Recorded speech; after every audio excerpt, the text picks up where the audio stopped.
நாம் நிகழ்வுக்கான ஆலோசனை. ஈழத்து பெண்மணியால் ஜெர்மனியில் வதனி செல்வநாதன் அவர்களால் உருவாக்கப்பட்ட முதியோர் பராமரிக்கும் இல்லம். எஸ்எஸ் தமிழ் ஊடாக வார வாரம் இடம்பெற்றுக் கொண்டிருக்கின்ற மருத்துவர் நாம நிகழ்வோடு இணைந்திருக்கின்றோம். மருத்துவர் நாம நிகழ்வில் எங்களோடு வளமையாகவே இணைந்திருக்கின்ற ஸ்ரீ கதிராமநாதன் அவர்களின் மக்களிலிருந்து வணக்கம் ஐயா. வணக்கம். உங்களுக்கு நேர்களுக்கு எல்லோருக்கும் வணக்கம். இவர் உண்மையிலேயே பல ஆண்டுகளாக எங்களோடு தொடர்ந்து பணியாற்றி வருகின்றார். எங்களுக்கான உலகியல் ரீதியான விடயங்களை தனது அனுபவத்தை கூறி வருகின்றார். தனது வாழ்க்கை காலத்தில் டென்மார்க்கிலே உலகியல் முன்னராக பணியாற்றி இப்பொழுது ஓய்வு பெற்ற நிலையிலே எங்களுடைய மக்களுக்கு ஏதாவது ஒரு நல்ல விடயத்தை கொண்டு வர வேண்டும் என்ற அந்த எங்களுடைய சிந்தனைக்கு அவரும் தானும் இணைந்து பயணிப்பதாக குணநாதன் அவர்களின் இணைப்பால் எங்களோடு இணைந்து பல ஆண்டுகளாக பல விடயங்களை உரையாடி வந்தாலும் கூட இப்பொழுது பல தொடரில் நாங்கள் இந்த சிறப்பு குழந்தைகள் பற்றிய விடயங்களை உரையாடி வருகின்றோம். இந்த சிறப்பு குழந்தைகள் பற்றிய விடயங்கள் நாங்கள் பார்க்கக்கூடியதாக இருக்கின்றது. பல வகைப்பட்ட விடயங்களை சிறுவரிலிருந்து அவர்களுடைய பள்ளி காலங்கள் என்று பேர்ந்து அதன் பின் இளமை காலங்கள், அவர்கள் சில வேளை காதல் வசப்பட்டால் அதன் நிலைப்பாடுகள், அது போன்று திரும்பி அவர்கள் பிள்ளைகள் திருமணம் செய்து பிள்ளைகள் வருகின்ற காலம் பற்றிய விடயங்கள் என்றெல்லாம் பார்த்திருந்தோம். உண்மையிலேயே இதில் இந்த சிறப்பு குழந்தைகளில் இன்னொரு பகுதியான சிறப்பு குழந்தைகள் இருக்கின்றார்கள். இவர்கள் வாழ்வியலுக்குள் ஈடுபட முடியாதவர்களாகவும் அவர்களை கொண்டு நடத்த முடியாதவர்களாகவும் அவருடைய பக்கங்கள் இருக்கின்றது. இந்த பக்கத்தின் அனுபவங்கள் உங்களுடைய சேவை காலத்தில் எப்படி இருந்தது? இந்த சிறப்பு குழந்தைகளை பொறுத்தவரையில அவர்களுடைய நுண்ணறிவுகள் பல விடயம் சரியான பலவீனமானது. அவர்களுக்கு கிட்டத்தட்ட இப்ப சாதாரண பிள்ளைகளை பொறுத்தவரையில 60-70 இருந்தாலே ஓரளவுக்கு அவர்களுக்கு உதவி செய்து உதவிக்கு ஊடாக ஒரு சராசரி வாழ்க்கையை வாழ பண்ணலாம். பல சிறப்பு குழந்தைகளை பொறுத்தவரையில அவர்கள் இந்த 60க்கு கீழ்ப்பட்ட நுண்ணறிவு வீதத்தை உடையவர்களாக இருக்கிறார்கள். அப்ப அவர்களை பொறுத்தவரையில அவர்களுக்கு எந்த விஷயத்த யார் என்ன சொல்லி கொடுத்தாலும் அதை மனதில் வச்சு நினைவுபடுத்தி இயங்குகிற தன்மைகள் இதுகள் எல்லாம் அவைகிட்ட மிக மிக அரிதாக இருக்கும், மிக மிக குறைவாக இருக்கும். எனக்கு இதுல நேரடியான அனுபவங்கள் இல்லை. ஆனா இப்ப இந்த பிள்ளைகளை வச்சு வளர்க்கிற இடங்கள் அவர்கள் கூப்பிட்டு நாங்க வைத்தியசாலையில வேலை செய்ய, அப்ப அந்த வைத்தியசாலையில இருந்து எங்களை கூப்பிட்டு தாங்கள் எப்படி இந்த பிள்ளைகளை பராமரிக்கிறோம், எப்படியாக இந்த விஷயங்களை நாங்கள் நடைமுறைப்படுத்துறோம், அதில் உள்ள சிக்கல்கள், அதில் உள்ள நன்மைகள், இவைகள் எல்லாவற்றையும் சொல்லுவதற்காக ஆஸ்பத்திரியில் வேலை செய்கிற மற்ற பகுதியில உள்ள ஆட்களை விருப்பமானவர்கள் கோர்ஸ்களுக்கு நாங்கள் போகலாம்.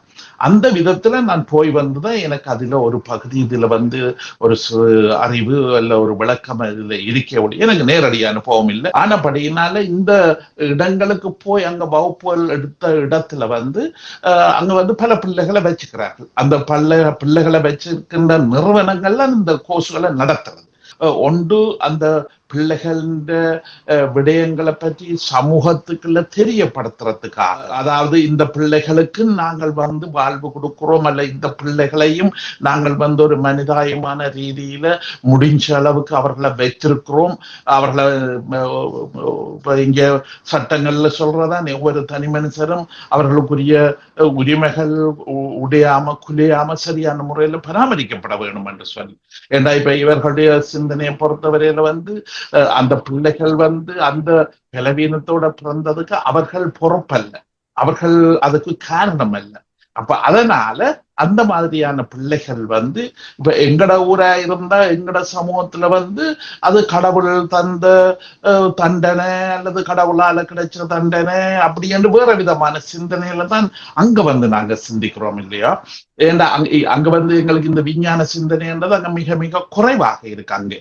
ஆனபடியினால நாங்கள் அந்த பிள்ளைகளுடைய அதுக்கு சில கருத்துருவாக்கங்களை அங்க நாங்க வச்சிருக்கோம். அந்த கருத்துருவாக்கங்கள்ல தான் இது குடும்பத்தில் உள்ள தாதகப்பன் செய்த பாவங்களோ அல்லது கர்மங்களோ அதனாலதான் இப்படி பிள்ளை வந்து கிடைச்சிருக்கு அது இதுன்னு சொல்லி அது உண்மையில ஒரு வேதனையான ஒரு விஷயம். அந்த விடயங்களை பற்றி கதைக்கிறது பிள்ளையுடைய பிறப்பு விஷயத்தை வச்சுக்கொண்டு பெற்றோரை கேலி செய்யறது அல்லது பெற்றோரை வேதனைப்படுத்துற மாதிரியான கதைகளை உருவாக்குறது, வதந்திகளை உருவாக்குறது, இப்படியான முறையில எங்கட ஊர்ல நடக்க கதையில கேட்க எங்களுக்கு பெரிய வேதனையான ஒரு விஷயம் இல்லையா? என்னன்னு சொன்னா இந்த மாதிரியான பிள்ளை ஒரு பிள்ளை 2 பிள்ளை அங்க கிடைச்சிக்குதுன்னு சொல்லி சொன்னா அந்த குடும்பத்தையே தவத்தி வச்சிருவார்கள். அந்த குடும்பத்தையே சமூக தளங்கள்ல சமூக கொண்டாட்டங்கள்ல பல விடயங்கள்ல வந்து தவத்தி வச்சிருக்கிற பண்புகள் அங்க வந்து இருக்கு இல்லையோ? அப்ப அது வந்து ஒரு பெரிய ஒரு சாபக்கேடாக அந்த சமூகத்துல எங்கட சமூக செயல்பாடுகள்ல நாங்கள் அங்க அவதானிச்சாங்க பார்த்தனாங்க. ஆனா இங்க வந்து அந்த சமூக பழைய கலாச்சார சிந்தனைகளை வந்து இவர்கள் வந்து விஞ்ஞானம் என்ற ஒன்றினால மாற்றி அமைச்சிருக்கிறார்கள். என்ன விஞ்ஞான சிந்தனை கூடாக இவர்களை பொறுத்தவரையில வந்து இப்படியான பிள்ளைகள் வந்து அந்த நிற முகூர்த்தங்கள் என்று சொல்லப்படுற குரோமோசோம் என்று சொல்லப்படுகின்ற அந்த நிற முகூர்த்தங்களினுடைய சேர்க்கையினாலே ஏற்படுகின்ற குறைபாடுகளால தான் இப்படியான பிள்ளைகள் வந்து பிறக்கிறது.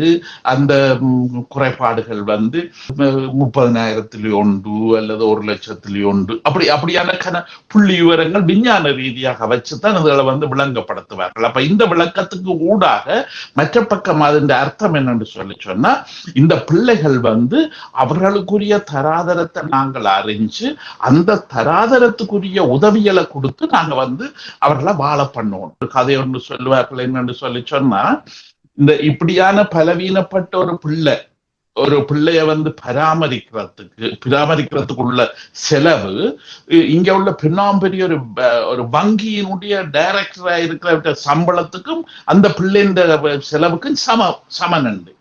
அப்ப இங்க அந்த பிள்ளைக்கு கிடைக்கிற செலவழிக்கிற செலவு வந்து அந்த பிள்ளைன்ற வருமானம் வந்து அந்த சிபிஆர் நம்பர் என்று சொல்லப்பட்ட அந்த பிறப்பு எண்களிலே தான் அவர்களுடைய செலவு எல்லாமே போடப்படும் இல்லையோ? அப்ப அந்த பிறந்த எண் அந்த சுட்டெண்ணில வந்து விழுகிற காசும் ஒரு பெரிய பேங்க் டைரக்டரு கிடைக்கிற மில்லியன் கணக்காக அவருக்கு கிடைக்கிற சம்பளம் சமம் என்று சொல்லி இங்க கூறுவார். அப்ப அதனுடைய விளக்கம் என்னன்னு சொல்லி சொன்னா இப்படியான பிள்ளைகளுக்கு வந்து 24 மணித்தியாலம் ஒரு ஆள் வந்து சேவைக்கு இருக்கணும், மாறி மாறி அவர்களுக்கு சேவனம் செய்து கொண்டிருக்கணும். ஒன்று. 2வது வந்து அவர்கள் இருக்கக்கூடிய மாதிரி அவர்களுடைய அறைகள் வந்து சரியான முறையில ஒழுங்குபடுத்தப்பட்டிருக்கணும். சாதாரண மக்கள் பாவிக்கிற மேசையோ கதிரையோ அதுகள் எல்லாம் அவர்களுக்கு சரி வராது இல்லையோ? அந்த மேசை கதிரை சமைக்கிற பாத்திரம் இதுகள் எல்லாமே அவர்களுக்கு சரி வராது இல்லையோ?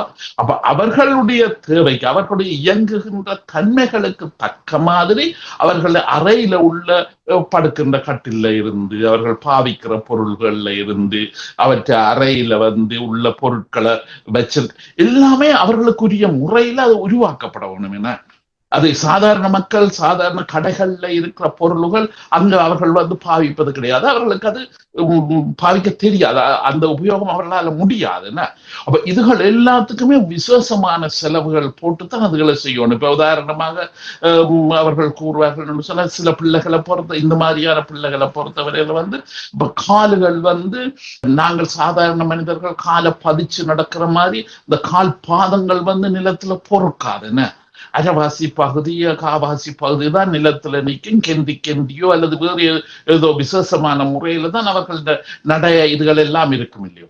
அப்ப இவர்களுக்கு வந்து இப்ப சாதாரண சப்பாத்து கடையில உள்ள சப்பாத்துகளை வேண்டி போடையில அதுன்னா அப்ப அவர்களுடைய காலின் தரத்துக்கு தக்க மாதிரி காலின் வளைவுகள் நெளிவுகள் சுழிவுகளுக்கு தக்க மாதிரி சப்பாத்துகள் செய்யப்பட வேணும். என்ன அப்ப அந்த சப்பாத்து இங்க குளிர் நாடுன்றபடியாலே சப்பாத்து இல்லாம வாழையில அது என்ன. அப்ப இதற்கு சின்ன உதாரணத்தை நான் கூறுகிறேன் சப்பாத்து என்று சொல்றது இல்லையா? அப்ப இந்த சப்பாத்துகள் இங்க செய்யறது என்று சொல்லி சொன்னா இந்த விசேஷமான சப்பாத்துகள் செய்யறதுக்கு இப்ப சாதாரணமாக நாங்கள் ஒரு சப்பாத்து கடையில போய் 800 1500 ரூபாய்க்கு ஒரு சப்பாத்து வேணும் என்று சொன்னா இவர்களுக்கு செய்யற 12,000 15,000 ரூபாய் ஒரு ஜோடி சப்பாத்தி இவர்களுக்கு அந்த காலுக்குரிய மாதிரி விசேஷமான முறையில செய்து கொடுக்கறதுக்கு சில வேளை 12,000 15,000 ரூபாய் கூட ஒரு ஜோடி சப்பாத்துக்கு செலவாகும் இல்லையோ. இப்படி நாங்கள் பார்க்கல இவ இந்த பிள்ளைகளின் நிலைப்பாடுகளில் இவர்கள் இவ்வளவு தூரம் இந்த அரசுகள் பார்க்கின்றன. புலம்பெயர் நாடுகளில் உண்மையிலேயே மற்ற அதாவது ஆசியாவில் பார்க்க இங்கே கூடுதலாக இந்த சிறப்பு குழந்தைகளுக்கான பராமரிப்புகள் மிக ஆளுமையாக இருக்கின்றது. அந்த நிலையிலே நாங்கள் பார்த்து கொண்டு வந்தமைக்கு அமையவே இந்த பிள்ளைகளிலே ஒரு சாரார் திருமணம் நாங்கள் நிறைவாக பார்த்தது. அவர்கள் திருமணம் செய்து பிள்ளைகளுக்கு எல்லாம் கண்டு அவர்களை பராமரிப்பார்களும் இணைந்து அந்த பிள்ளைகளை பராமரிக்கின்றார்கள் என்ற அந்த நிலையில் நாங்கள் சென்ற பார்வையில் முடித்திருந்தோம். இந்த பார்வையிலே நாங்கள் இப்பொழுது நீங்கள் கூறிய எந்த தகவல்களுடன் நாங்கள் பார்க்க வேண்டிய விடயமாக இருக்கின்றது. இந்த திருமணத்துக்கு இருக்கின்ற இளையோர்கள், இவர்கள் சிறப்பு குழந்தைகள், இவர்கள் வாழ்வியலுக்கு ஈடுபடுத்த முடியாதவர்கள் என்று சொல்லும் போது இவர்களுடைய மனநிலை பாதிப்பு வண்ணம் இருக்க போகின்ற உண்மையிலேயே ஒரு மனிதன் என்பவன் அவன் இயற்கையில் அவருடைய வாழ்வியல் மற்றவர்கள் இப்பொழுது எந்த மனநிலை சரியில்லாதவரும் கூட ஒரு இயற்கையில் இன்னொருவர் ஒரு காதலியுடன் போகின்றார் என்று சொல்லியிருக்கல அவருடைய மனங்கள் பாதிக்கப்படும். அப்படியான நிலையில் நீங்கள் உங்களுக்கு கிடைக்கப்பட்ட அனுபவங்களும் சரி அல்லது நீங்கள் கற்றுக்கொண்ட விடயங்களிலும் சரி இப்படியான குழந்தைகளின் நிலைப்பாடுகள் வண்ணம் இருக்க போகின்றது மனத்தாக்கங்கள். அதாவது திருமணம் செய்ய முடியாத இளையோர் இப்ப நீங்க சொல்ற இந்த விஷயம் அந்த பாடசாலை அந்த இடங்கள்ல பெரிய ஒரு பிரச்சனையாக அவர்கள் கூறுவார்கள் இல்லையோ. இப்ப உதாரணமாக இந்த பிள்ளைகள் 14-15 வயது வரும்போது மற்ற பிள்ளைகள் பெரிய பிள்ளைகள் ஆகிற மாதிரி இவர்களுக்கும் அந்த பூப்படைதல் இப்படியான விஷயங்கள் இயற்கை, அது உயிரியல் சம்பந்தமான பயாலஜிக்கல் சம்பந்தமான, அப்ப அது நடக்கிறதுக்கு இயற்கையான பண்புகள் உண்டு. ஆனா இவர்களை பொறுத்தவரையில நாங்க பல தடவை பேசி இருக்கோம். அந்த நுண்ணறிவு என்று சொல்றது இவங்க மட்டுமட்டாக இருக்கிறபடியால, அது போதிய அளவு இல்லாம இருக்கிறபடியால இவர்களுக்கு மற்றவர்களுடைய உணர்வை புரிஞ்சு கொள்ற திறமை இல்லை, அவர்களை புரிஞ்சு கொள்ற தன்மை இல்லை. அந்த இடத்துல இப்ப நாங்கள் வகுப்பு படிக்க போன இடத்துல அவர்கள் கூறுவார்கள். இப்ப இதுல ஒரு சில பிள்ளைகளை பொறுத்தவரையில இப்ப பாலியல் சம்பந்தமான உணர்வுகள் மிக அதிகம் என்று சொல்லுவார்கள் இல்லையோ. அவர்கள் வேற ஒரு வேலையும் உடம்பால கையலால செய்ய முடியாம இருக்கு இல்லையோ. அப்ப அதனால அந்த பலவீனமான பக்கத்தை இந்த பாலியல் உணர்வுகளினால, பாலியல் தேவையினால, இதுகளினாலதான் தங்களை முழுமைப்படுத்த முயற்சிக்கிறார்கள் அல்ல திருப்திப்படுத்த முயற்சிக்கிறார்கள். அப்ப இதனால இப்ப இவர்களுடைய பாலியல் தேவைகள் அல்ல பாலியல் உணர்வுகள் இதுகள் மிக ஆக்ரோஷமாக இருப்பதாக கூறுவார்கள். இதே மாதிரி தான் இப்ப பாலியல் உணர்வுன்றது மாத்திரமன்ற அல்ல, அவர்கள் கோவப்படுகிறதும் கூட மிக அதிகமாக இருக்கும் இல்லையா. இப்ப பாலியல் என்று சொல்றது சந்தோஷமான ஒரு உணர்வு இல்லையா. ஆனா அவர்களை பொறுத்தவரை வெறுப்பு, ஆத்திரம், கோபம், பொருள்களை உடைத்தல், பொருள்களை அடித்தல், உடைத்தல், அதுவும் அவர்கள்ட்ட கூடுதலா ரெண்டு எக்ஸ்ட்ரீம் என்ன, ஒன்று வட துருவம் ஒன்று தென் துருவம் என்ற மாதிரி இல்லையா. அப்ப அந்த தென் துருவ இதுல பாலியல் இதுகள் அளவுக்கு மிஞ்சி இருக்கும் ஒரு சில நேரங்கள்ல. இன்னும் ஒரு சில நேரங்கள்ல அவர்கள் கோபப்படுற, அவர்களை அடக்கி இல்லாத, அவர்களை கட்டுப்படுத்தி இல்லாத இப்படியான தன்மைகளும் அவையிட்ட கூடுதலாக இருக்க பார்க்கறது இல்லையா. இந்த இடங்கள்ல பல சந்தர்ப்பத்துல மருத்துவர்கள், அதாவது உள மருத்துவர்கள் இல்லையோ, சைக்கியாட்ரிஸ்ட் என்று சொல்லப்படுகின்ற அந்த மருத்துவர்கள் தான் இவர்களை கூடுதலாக தங்களோட வைத்தியத்துக்குள்ள கொண்டு வருவார்கள் இல்லையோ. இப்ப சில சந்தர்ப்பத்துல சில ஆண் பிள்ளைகள், இப்ப உதாரணமா ஆண்பிள்ளை பிள்ளைகள் என்று எடுத்தால், அந்த ஆண்பிள்ளை பிள்ளைகள் சில பேரை பொறுத்தவரையில பாலியல் இதை அவர்களால கட்டுப்படுத்த இல்லாம இருக்கும் இல்லையா. அவர்களுக்கு மிக அதீத உணர்ச்சி வசப்படுறது, அதீதமாக இந்த பாலியல் தேவைகள் இருக்கிறத பார்க்கிறேன். அந்த அதுகளை பார்த்து அவர்கள் அங்க உள்ள பல பொம்பளை பிள்ளைகளை சரி மோசமான முறையில நடத்துறது, மோசமான முறையில இயங்குறது இதுகள் என்று சொல்லி முதல்ல சில தண்டனைகள், சில எச்சரிக்கைகள் கொடுத்து பார்ப்பார்கள். அதுகள் ஒன்றும் சரி வரவில்லை என்று சொன்னா அவர்களை பேர்ந்து ஒரு நிர்வாக சபை மாதிரி அவர்களை தாங்களே கூடி இவர்களுடைய பாலியல் தன்மை அவரால் கட்டுப்படுத்த இயலாம இருக்கேன். அவற்ற உடம்பில பாலியல் இதுகளுக்கு அடிப்படையானது டெஸ்டிஸ்டரோன் என்று சொல்லப்படுகின்ற ஒரு விந்து உருவாகிற தன்மை தான் அதுக்கு முக்கிய காரணம் இல்லையோ.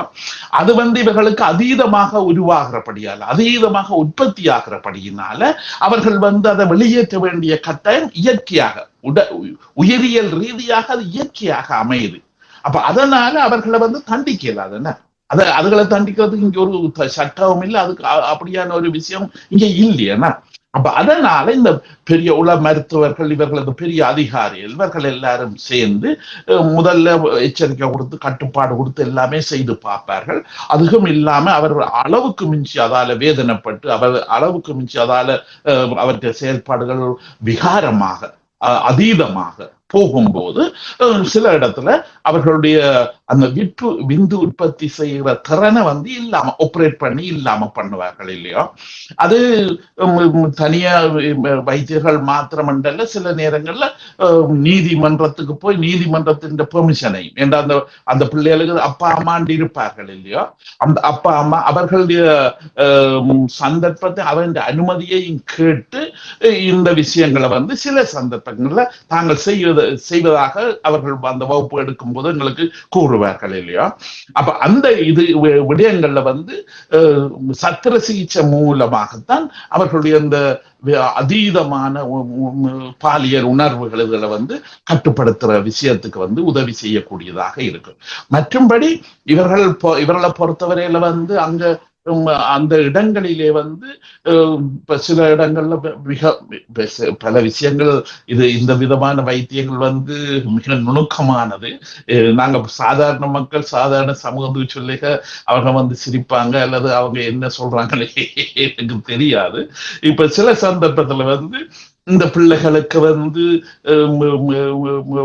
உதாரணமா ஆம்பளை பிள்ளைகளை தான் நான் இதுல பேசுறேன். இதுல இவர்களுக்கு கூடுதலான பாலியல் தேவைகள் இருக்கும்போது சில நேரங்கள்ல இப்ப இங்க மாதர்களாக இருக்கிறவர்களை கூட கூப்பிடுவார்கள் காசு கொடுத்து. ஏன்னா அவர்களை பொறுத்தவரையில விலைமாதர்கள் பணத்துக்காக தங்களோட உடம்பை கொடுக்கிறவர்கள் இல்லையோ. அப்ப அவர்களை கூட சில வேளையில கூப்பிட்டு இப்ப இந்த இவர்கள தேவைகளுக்கு மாதத்திலே ஒரு காவோ அல்ல 2 மாதத்திலே ஒரு காவோ, ஏன்னா அவர்களுடைய நடவுட செயல்பாடு குணங்கள் இதுகள்ல இருந்து அவர்களுடைய தேவையை உணர்ந்து கொள்ளலாம். அங்க உள்ள அவருக்கு உதவி செய்வர்கள் வடிவா கற்றுக்கொள்வார்கள், உணர்ந்து கொள்வார்கள் இல்லையோ. அப்ப அதனால அதை பார்த்து அவர்கள் சில நேரங்கள்ல இப்படி வெளியில இருந்து கூட காசுக்காக சில பெண்களை கூப்பிட்டு இவர்களோட இணைஞ்சு உறவு கொள்ள இதுகள் செய்யறது கூட சில சந்தர்ப்பத்தில் மிக அரிது. இப்ப நான் இதுல சொல்றது பல பேருக்கு நடக்கிறது இல்லை, மிக அரிது. ஆனா சில இடங்கள்ல அந்த மாதிரியான இதையும் மனிதாயமான முறையில அதை நடத்துகிறார்கள் என்றதான் இப்ப இதுல நான் சொல்ல வருகிறேன் இல்லையோ. ஏன்னா இப்ப பாலியல் என்று சொல்லப்படுறது இப்ப கோபம், ஆத்திரம் இதுகள் மாதிரி அதுவும் ஒரு இயற்கையான ஒரு பண்பு, என்ன மனித உயிரினத்துல உள்ள ஒரு இயற்கையான குணாம்சம் இல்லையா. அப்ப அந்த இயற்கையான குணாம்சத்தை சரியான முறையில தீர்க்கிறது தான் சாதாரண மனிதர்கள் நாங்கள் எல்லோரும் அதுக்குரிய முறைகளை, கல்யாணங்கள் உண்டோ, திருமணங்கள் உண்டோ, சமூகத்துல உள்ள பல நிறுவனங்கள் வகையான முறையில் அதை வச்சு நாங்கள் பாவிக்கிறோம், அதால திருப்தி அடைகிறோம் இல்லையோ. ஆனா இவர்களுக்கு தனிப்பட்டவர்கள் தனிப்பட்ட பிரச்சனையோட இருப்பதனால அவர்களுக்கு சில விஷயங்கள் விசேஷமாக அரசாங்கத்தின் கண்காணிப்பில் பல விஷயங்கள் செய்யப்படுறது உண்டு. ஆனா இதுல கூடுதலாக அவர்களை பொறுத்தவரையில அந்த நிறுவன அதிகாரிகள் எங்களுக்கு வகுப்பு எடுத்து சொல்லும் போது சொல்லுவார்கள், இதுல கூட அந்த பெண் பிள்ளைகள் இந்த மாதிரியான பாலியல் தன்மை அவர்களுக்கு ஏதோ இயற்கையாக அவர்கிட்ட மிக குறைவாக இருக்கிறதென்றோ அல்லது அவர்கள் அதை மிக கட்டுப்பாடாக வைத்திருக்கிறார்கள் என்றோ தங்களுக்கு பிரிச்சு பார்க்க இயலாது. ஆனா அவர்கள் மிகவும் அடக்கமாக அல்லது இந்த பாலியல் தேவைகளை பற்றிய உணர்வுகளை வெளிப்படுத்துறது அவர்கள்ட்ட மிக மிக குறைவாக இருக்கு. ஆனா அந்த பிள்ளைகளை பொறுத்தவரையில் அவர்களுடைய அவதானிப்பின்படி அந்த பிள்ளைகள் பொது சேவைகள்ல கூடுதலாக ஈடுபடுவார்கள். அங்க நிறுவனத்துல வாழுகிற மற்ற பிள்ளைகளுக்கு உதவி செய்யறது அல்லது இப்ப அங்க உள்ள சமையல் செய்யற இடத்துல போய் தாங்களும் உதவி செய்து தரோம், காய்கறி வெட்டுறோம் அல்லது சட்டி கழுவுறோம், இதுகள் செய்யறோம். தங்களுக்கு மற்றவைக்கு ஒரு சமூக சேவை செய்யற மாதிரியா அப்படியான மேலதிக வேலைகள்ல ஈடுபட்டு அல்ல அங்க நிறுவனத்துக்கு வந்து ஒரு பிரயோசனமாக நாங்கள் இருக்கிறோம் என்ற ரீதியிலையும் தங்களோட உணர்வுகளை வெளிப்படுத்துகிற தன்மைகளும் உண்டு. அப்ப அந்த பிள்ளைகளை இருக்கும்போது தங்களுக்கு வந்து பெரிய ஆறுதல் என்று சொல்லி, ஏன்னா இந்த பிள்ளைகள் வந்து தங்களோட தேவைகளுக்கு மேலால எங்களுக்கும் கூட உதவி செய்யக்கூடிய வாய்ப்புகள் இருக்கு என்று சொல்லி சொல்லுவார். இன்னும் ஒரு பகுதி இருக்குன்னு, இப்ப இந்த இடங்களுக்கு வந்து கூடுதலாக குருவானவர்கள், சமயம் சம்பந்தப்பட்ட குருவானவர்கள், இப்ப இங்க கிறிஸ்தவ மதம் என்றபடியால இந்த கிறிஸ்தவ மத பாதிரிமார்களும் அவர்களுக்கு போய் சமய இது நம்பிக்கைகளை பற்றி கதைக்கிறது, பேசுறது, அவர்களுக்குரிய சமய கருத்துக்களை பரப்புறது, இதுகள் எல்லாமே அவர்கள் அது என்ற ஒரு பாடத்திட்டத்துல இருக்கிற மாதிரி, ஒரு பாடத்திட்டத்துல இருக்கிற ஒரு விஷயம் மாதிரி அதுல வந்து இருக்குது. அந்த இதுல அந்த விரும்பின பிள்ளைகள் அந்த ஃபாதர் வந்து ஒரு கிழமையில ஒரு நாளைக்கோ 2 நாளைக்கோ போவார், அங்க போவார். அவர்கள் குறிப்பிட்ட நேரங்கள் இருக்கும்போது அந்த பிள்ளைகள் அங்க போய் கதைச்சு பேசி செய்கிறது. அப்ப இந்த பிள்ளைகள் அந்த சமய ரீதியான நிறுவனங்கள்ல கூட தொண்டர்களாக வர பார்க்கிறார்கள். தங்களுக்கு அப்படி தொண்டர் வேலை செய்வது, சமூகத்துக்குள்ள போய் கஷ்டப்பட்ட ஆக்களுக்கு உதவுறது. ஏன்னா ஒரு கோயில்கள், திருச்சபை இவர்கள் வந்து பல பொது வேலைகள் செய்கிறார்கள், சமூக தொண்டுகள் பல வேலைகள் செய்கிறார்கள் இல்லையோ.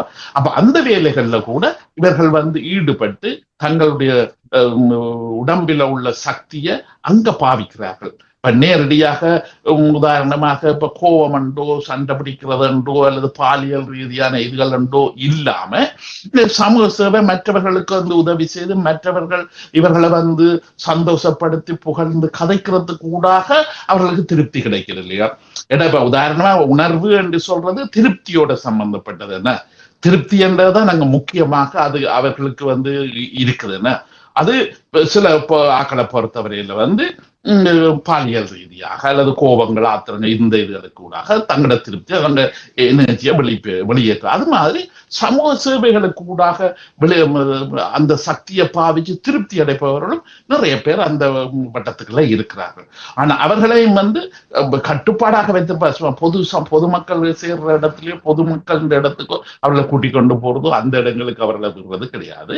அவர்களுக்குரிய கட்டுப்பாட்டோட அதுக்குரிய அதிகாரிகள், அதுக்குரிய முறைகள் வச்சிருக்காங்க. அந்த நிறுவனங்கள்ல தான் இவர்களை கொண்டு போய் பராமரிச்சு இதுகளுக்கு வந்து உதவி செய்கிறார். அப்ப இந்த விதமாக இந்த நிறுவனங்கள்ல இருக்கிறபடியினால இந்த சிறப்பு குழந்தைகள் என்று சொல்பவர்கள் வந்து ஒரு தனக்கண்ட ஒரு மனைவியோ கணவனையோ சேர்த்து வாழ முடியாத, பிள்ளைகளை பெற்று சந்ததியை வளர்க்க முடியாத கெப்பாசிட்டி, அந்த திறமை இல்லாதவர்களை வேற விதமாக பல முறையில வந்து அங்க வச்சு அவர்கள் வந்து நடத்தி அவர்களை முழுமையான மனிதர்களா வாழ பண்ணுகிறார். மற்ற இன்னொரு முக்கியமான ஒரு அம்சம் என்னன்னு சொன்னா, இப்படியான பிறக்கிற பிள்ளைகள் ஆயுள் வந்து மிக குறைவாக இருக்கிறதாக அவர்கள் வந்து கூறுவார்கள். இந்த வகுப்படுக்கைக்கு அவர்கள் வந்து கூறுவார்கள். ஆனா தங்களுக்கு இன்னதென்று தெரியாது. ஆனா கூடுதலாக 25 இருந்து 45 வயது வரையும் இவர்களுக்கு, இப்ப மற்றவர்களுக்கு இப்ப சாதாரண மக்களுக்கு வந்து 70 இருந்து 90, 95 என்று சொல்லி நாங்க சொல்லும்போது சராசரி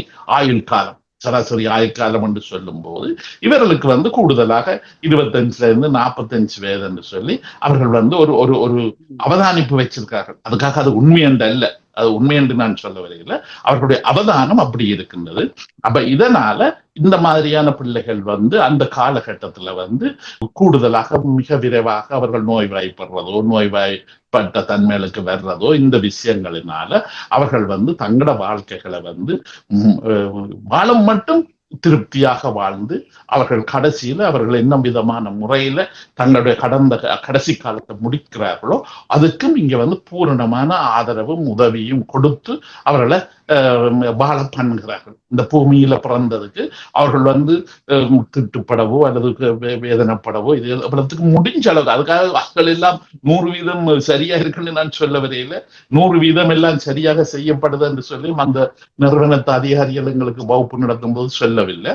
தங்களால முடிஞ்ச அளவுக்கு அவதானிச்சு கவனிச்சு இவர்களுக்கு வந்து ஒரு நல்ல வாழ்க்கை கொடுக்கறதுக்கு நாங்க வந்து முயற்சிக்கிறோம். இதுக்கு அரசாங்கம் வந்து மத்திய பட்ஜெட்ல இருந்து வரவு செலவு திட்டம் அரசாங்கத்தின் வரவு செலவு திட்டத்திலே இவர்களுக்குரிய காசு போடப்பட்டிருக்கு இல்லையா? அப்ப அரசாங்கம் அதுக்கு பொறுப்பு என்ன? இது இப்ப எங்கட ஊர்லயே யாராவது பிச்சை எடுத்து கொடுக்கணும் அல்லது யாராவது பணக்காரன் தான் கொடுத்து இதுகளுக்கு ஏதோ உதவி செய்யணும் இல்லையா? ஆனா அப்படி என்று இல்லாம இங்க வந்து மத்திய அரசாங்கத்தின் நிதி அமைச்சருடைய வரவு செலவு திட்டத்திலேயே இப்படியான பிள்ளைகளுக்கு இப்படியான நிறுவனங்களுக்கு பல நிதிகளை அவர்களே பங்களித்து ஒதுக்கி கொடுக்கிறார்கள். அதனால இந்த விஷயங்கள் வந்து சிறப்பாக செம்மையாக நடக்கக்கூடிய வாய்ப்புக்கு சட்டங்களும் அரசாங்கங்களும் செய்கின்றோம். ஆனா இந்த இடமெல்லாம் இப்ப நாங்கள் சொல்ற மாதிரி எல்லாம் 100% சரியா நடக்கும் என்று நினைக்கிறது சரியான தப்பு. சில இப்ப இங்க டென்மார்க்ல வந்து இப்ப நான் நினைக்கிற ஒரு 2-3 கிழமைக்கு முதல் இந்த இந்த இப்படியான பிள்ளைகளை பராமரிக்கிற 2 நிறுவனத்தின் தலைவர்மார் வந்து கைது செய்யப்பட்டிருக்கிறேன். இப்ப 2 கிழமைக்கு முதல் பேர் டென்மார்க்ல இல்லையா? அந்த கைதை வந்து அவர்கள் அந்த 2 நிறுவனத்துக்கும் பிரின்சிபலா இருந்த வேண்டுமே, அதையும் தலைமை அதிகாரிகளா இருந்தவர்கள் 2 பேரையும் போலீஸ் போய் அரெஸ்ட் பண்ணிட்டு பிறகு அதை பத்தி என்னத்துக்கு அரெஸ்ட் பண்ணி சொல்லி பார்க்க போயிருக்க அவர்கள் வந்து இந்த பிள்ளைகளின் காசுல தாங்க சோக்கு பண்ணியிருக்காரு. இந்த பிள்ளைகளின் காசை அவர்கள் வந்து தங்கட செலவு தங்கட விஷயங்களுக்கு பாவிச்சிருக்காரு. கிட்டத்தட்ட இங்கத்திய கணக்கில் அவர்கள் இந்த பத்திரிகைகள் எழுதும்போது 80 மில்லியன் குரோனரை வந்து கடந்த ஒரு 4 வருஷம் 5 வருஷ காலகட்டத்துல வந்து இவர்கள் வந்து பிழையாக பாவிச்சிருக்கிறார்கள். இந்த பிள்ளைகள் பேர்ல அவர்கள் வந்து பிழையாக பாவிச்சிருக்கார்கள் சொல்லி இங்க வந்து இப்ப ஒரு வழக்கொண்டு நடக்கும். அப்ப இதனால இந்த பகுதிகளுக்கு வந்து நிறைய நிதி கிடைக்குது. என்ன அந்த நிதி நிறைய கிடைக்குது என்று சொன்ன உடனே அதுக்குள்ள வந்து தாங்கள் ஒரு பகுதியை பொருட்படுத்த அதுக்குள்ள இருந்து காசை கொள்ளையடிச்சு கொண்டு போற கிரிமினல் குரூப்பும் இங்கே இருக்கு. அதை நாங்க மறந்துவிடக் கூடாது. இந்த பிள்ளைகளை பொறுத்தவரை இன்னொரு வகையாக சொன்னால் இவை வந்து அரசாங்கத்தின் செல்ல பிள்ளைகள், அரசாங்கத்தின் செல்ல குழந்தைகள் இல்லையோ? அப்ப இவர்கள் வந்து கிட்டத்தட்ட ஒரு பொன்முட்டை போடுற வாத்துக்கள். இவர்களை யாராவது பொறுப்படுத்து நிறுவனங்கள் அதிகாரிகள் வச்சிருந்தீங்க என்று சொன்னா ஒன்றும் கேட்காமலே காசு மாதம் விழுந்து கொண்டே இருக்கு. அப்ப இத ஒரு பெரிய பொன்முட்டை போடுற வாத்துகள் இந்த பிள்ளைகள் எல்லாம் இல்லையா? அதை பிள்ளையா பாவிக்கிறதுக்கு இங்க பல இடத்துல எல்லா இடத்துலையும் இந்த நிறுவனங்களை பொறுத்தவரையில வந்து அரசாங்கம் வந்து நல்ல கண்காணிப்பாக இருந்து அங்க என்ன நடக்குது போகுது வரவு செலவு எல்லாம் சரியாக இதுகளை கண்காணிக்கிறதுக்கு நிறைய பேரை வச்சுக்கிறாங்க, நிறைய ஆபீசர்ஸ் வந்து இருக்குன்னு. அப்ப அதனால இங்க வந்து பல இடங்கள்ல பிழை நடக்கிறதுக்கு சந்தர்ப்பம் இல்லை. ஆனா சில பேர் பல கட்டித்தர வேலைகளை நடக்கிறதையும் நாங்க இதுல பார்த்து கொள்ளணும். அதனால இந்த பிள்ளைகளின் வாழ்க்கை என்பதை நாங்க வந்து முடிஞ்சளவு அரசுகள் தங்களால் முடிஞ்சளவு சரியானதை செய்ய நினைக்கிறார்கள். ஆனா அங்கேயும் பிழைகள் தவறுகள் நடக்கிறதுக்கு வாய்ப்பு இருக்கின்றதை கூறி இதோட நான் இந்த கருத்தை முடிச்சுக்கொள்வோம். பல தொடர்களில் நாங்கள் இந்த சிறப்பு குழந்தைகளின் வாழ்க்கை முறைகள் பற்றிய முழுமையான ஆரம்பத்திலிருந்து நிறைவாகும் வரையில் அவர்களுடைய வாழ்க்கை முறை பற்றிய விடயங்களை பார்த்திருந்தோம். உண்மையிலேயே சிறப்பு. நீங்கள் இந்த நிகழ்வோடு கலந்து கொண்டு உங்களுடைய உளவியல் ரீதியான அனுபவங்களையும் நீங்கள் கற்றுக்கொண்ட விடயங்களையும் இங்கே முன்வைப்பது எங்களுடைய நேயர்கள், இந்த மருத்துவ நாம நிகழ்வில் கலந்து சிறப்பித்துக் கொண்டிருக்கின்ற நேயர்கள், பார்த்து கொண்டிருக்கின்ற நேயர்களுக்கு இது ஒரு பிரயோசனமான விடயமாகவும் இருக்கும். உண்மையிலேயே இன்னும் கூடுதலாக இந்த சிறப்பு குழந்தைகளை வைத்து பராமரிக்கின்ற எங்களுடைய தமிழ் மக்களுக்கு ஒரு சிறப்பான விடயமாகவும் இருக்கும் என்பது பல விடயங்களை இதிலிருந்து கற்றுக்கொள்ளலாம். உங்களுடைய பதில்களில் இருக்கின்ற விடயத்தை இங்கே அறியக்கூடியதாக இருக்கின்றது. நன்றி. நீங்கள் கலந்து சிறப்பித்ததற்கு நன்றி. அந்த மருத்துவர் நாமம் உங்களுக்கு எல்லோருக்கும் நன்றி. நல்ல உறவுகளை இதுவரை நீங்கள் பார்த்தது மருத்துவர் நாம நிகழ்வுக்கான ஆலோசனை வழங்கியவர்கள் ஈழத்து பெண்மணியால் ஜெர்மனியில் பதனி செல்வநாதன் அவர்களால் உருவாக்கப்பட்ட முதியோர் பராமரிக்கும் இல்லம் மருத்துவ நாம நிகழ்வுக்கான ஆலோசனை வழங்கியவர்களோடு மருத்துவ நாம நிகழ்வுக்கான ஸ்ரீ கதிர்காமநாதன் அவர்களின் ஒருங்கிணைப்போடு டென்மார்க் கலையத்தின் ஒளிப்பதிவு உதவியும் அத்தோடு அவரோடு இணைந்து ஸ்ரீ கதிர்காமநாதன் அவர்கள் இணைந்து இந்த கலைய ஒளிப்பதிவில் துணை புரிந்தமைக்கு அவர்களுக்கு நன்றிகளை கூறிக்கொண்டு வருகின்ற அடுத்த மருத்துவர் நாமினிகளில் உங்களிடம் இணைந்து கொள்ளும் வரை உங்களிடம் இதுவரை பெறுகின்றோம். நன்றி, வணக்கம். ஈழத்து பெண்மணியால் ஜெர்மனியில் வதனி செல்வநாதன் அவர்களால் உருவாக்கப்பட்ட முதியோர் பராமரிக்கும் இல்லம். 1000க்கு மேற்பட்டவர்கள் பராமரிக்கப்பட்டு வருகின்றனர். இல்லத்தில் தங்கி வாழ்வோர் வீடு சென்று அழைத்து வந்து நாளாந்த பராமரிப்பு, மருத்துவ உதவி, உடல் பயிற்சி, சிறந்த உணவு வளங்கள், விளையாட்டு, பொழுதுபோக்கு அம்சங்கள், சுற்றுலா அழைத்து செல்லல், இன்னும் பல உதவி சேவையுடன் மிளிர்ந்து நிற்கும் முதியோர் பராமரிக்கும் இல்லம். இங்கு வந்தவர்கள் தங்கள் இல்லங்களில் வாழ்வது போல் வாழ்வது இவர்கள் முகமலர்வில் தெரிகின்றது. தொடர்புகளுக்கு கே. வதனி செல்வநாதன், லிண்டன் ஸ்ட்ராசே 16A 68 623 தொலை தொடர்புகளுக்கு 004941309913. கை தொலைபேசி 0041622051651624. முதியோர் பராமரிப்புக்கு இது ஒரு ஈழத்தமிழ் பெண்ணின் சாதனை. முதியோர் பராமரிக்கும் இல்லம்.